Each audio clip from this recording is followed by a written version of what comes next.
Do you ever receive dreams where you or someone close to you is called a derogatory name by the character in the dream? And sometimes the most offensive terminology is used? Let's talk about that today. I've helped dreamers around the world make sense of their dreams for a couple of decades. And today I want to share some insight on the N word in dreams and name-calling dreams in general. I bring this up because not so long ago, I had one of those dreams. A dream that included the nasty word that starts with the letter N. And it wasn't the first time I've experienced name-calling dreams in general. I assume you know what word I'm referring to when I use the term N-word. I don't want to say it out loud here because it's just that offensive. It burns my ears. And to my surprise, in this dream I had, a character literally called my husband the N-word. It hit me right here because someone being called that in a dream is just as disturbing to hear as it is in real life. It left me a little shaken and dumbfounded, not only after the dream, but during it. Let me take a step back and clear up any confusion about what I'm coining name-calling dreams.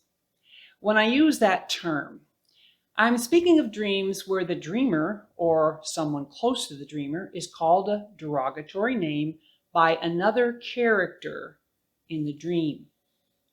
These can definitely be prophetic dreams, but they are not providing God's perspective on the person being called the derogatory name.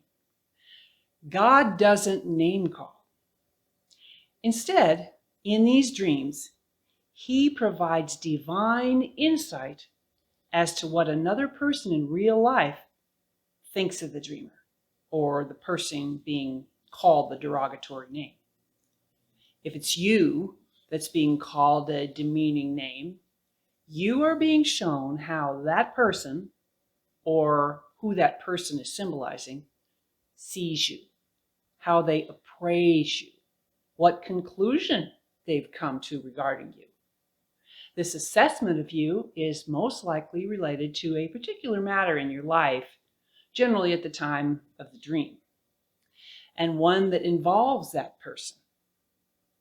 And the character calling you that name, in name-calling dreams, he or she typically breaks a primary dream interpretation principle. The principle I'm talking about is this. Expect around 90 to 95% of the people in your dreams to be symbolic. That is, to symbolize a concept or represent a different person.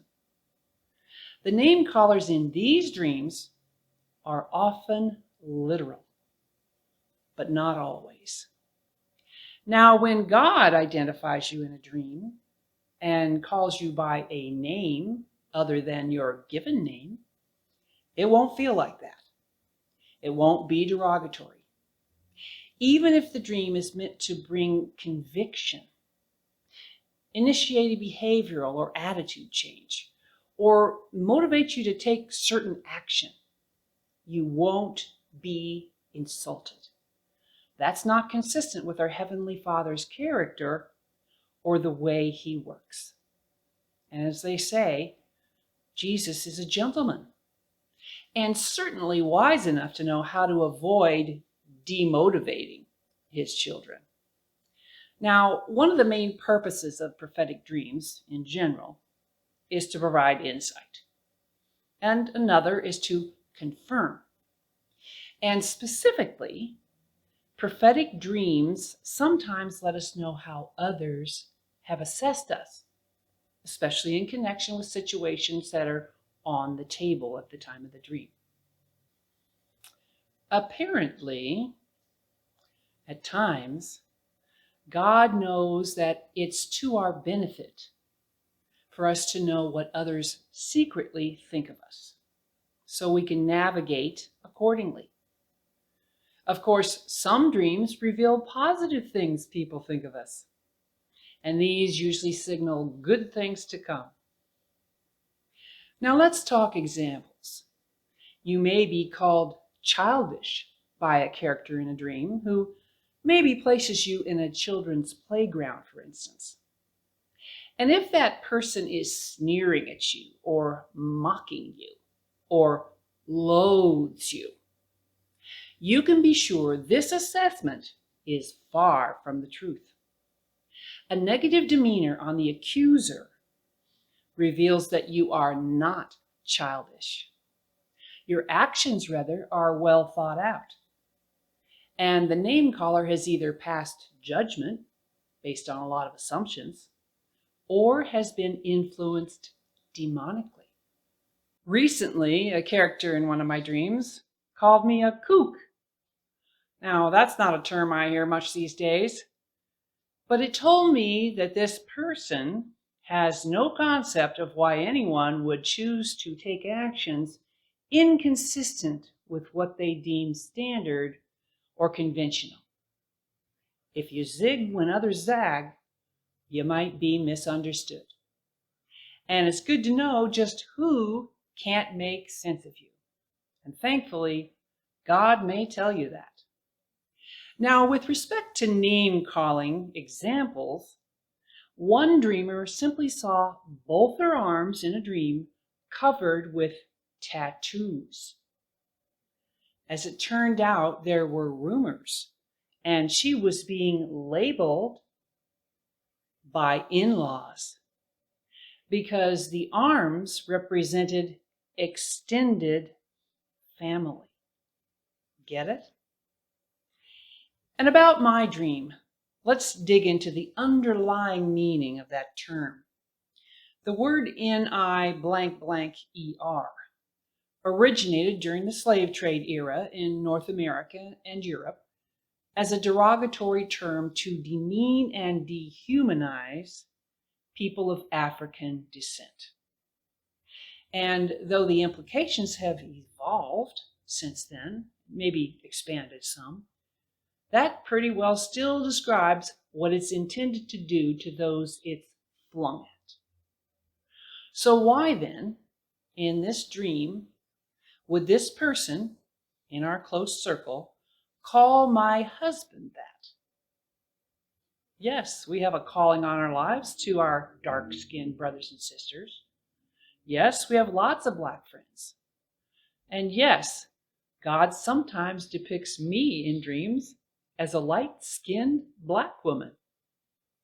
But none of that had anything to do with the dream context or the real-life situation this dream was connected to. So to get clarity on exactly what this dream was revealing, I did what I often do and what I suggest you do. Simply shake off some of the baggage associated with the term you're trying to make sense of. Get to the core or essence of the dream element. When everything else about the element is removed, what's left? What's at the foundation of the dream element?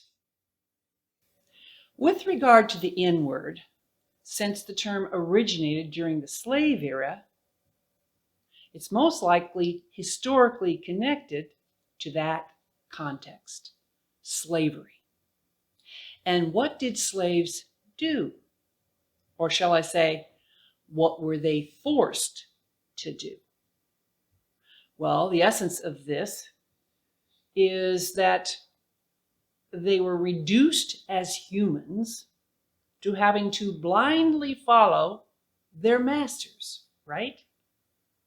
Dissent wasn't tolerated.